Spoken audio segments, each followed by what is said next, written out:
Aren't those just all swirly and pretty and fancy? Let's take a look at another pair of these Mixcder headphones.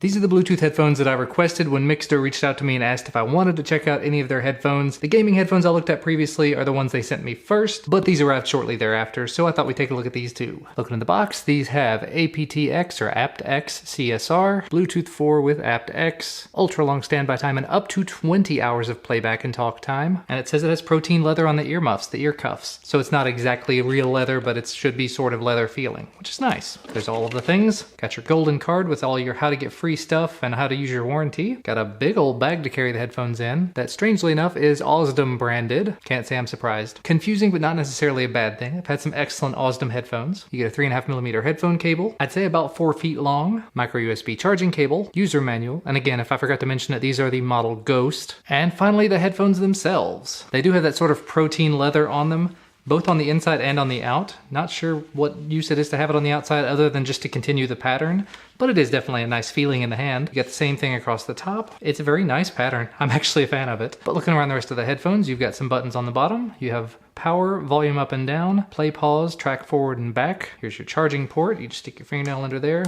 pop it out if you can. Aha, there you go.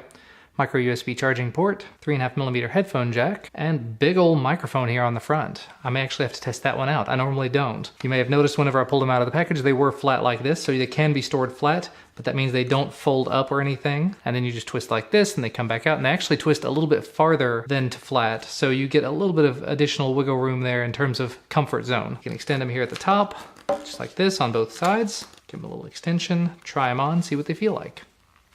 They extend in a bit of an odd place. Normally they would extend down here, but I guess that has to do with the fact that they fall flat. But they're not bad. They're not uncomfortable. Not the most comfortable headphones I've ever worn, obviously, but they're Bluetooth headphones, so they're over ear. They do encompass my ears, so that's good. Let's go ahead and power them on, see where the status LEDs and everything are. I just heard it say power on and ready to pair. And you can see right there, blue and red flashing status LED. So I head on over to my HTC 10 and there's Mixcder Ghost, and I just heard it say connected. So let's give these a shot, see how they sound. That's really loud all of a sudden. Okay, the play pause button works. Gotta check and see where all the buttons are. Volume down, volume up. All right, we've got them maxed out now. Now those get really, really loud. Really loud. Turn them back some. A little bit overdone, but at reasonable volumes, that's not bad. And the bass doesn't sound muddy or anything. You get it up loud, the bass hits pretty hard. And the bass can get kinda muddy if it gets too loud. That's interesting. When you're playing a song, you can kind of hear, I can kind of hear it at least, there's a little bit of an audible hiss in the background, just a little bit of one. And whenever you stop playing, that hiss sticks around for about 3 seconds and then it cuts off. So I've turned a new song on now. I can't really hear it because it's sort of an overpowering song, but if I go back to like classical music where it's kind of quiet, there's that hiss in the background. And then I stop and I hear the hiss for a few seconds and it stops. And you can audibly hear that cut off. Not a big deal, just throwing that out there. But so far, not bad sound quality. It's that hiss that's kind of weirding me out a little bit, but let's share with the class just a little bit.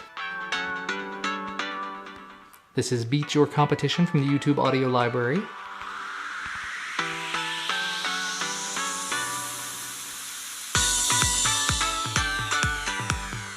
And this is Beat Your Competition by Otis McDonald. Believer by Silent Partner. C Major Prelude by Bach. Cataclysmic Molten Core by the Jingle Punks.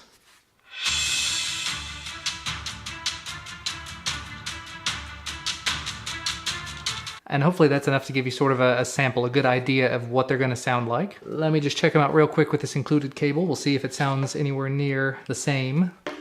Because in theory they should work with the power off as well, which would deal with that hiss. That's interesting.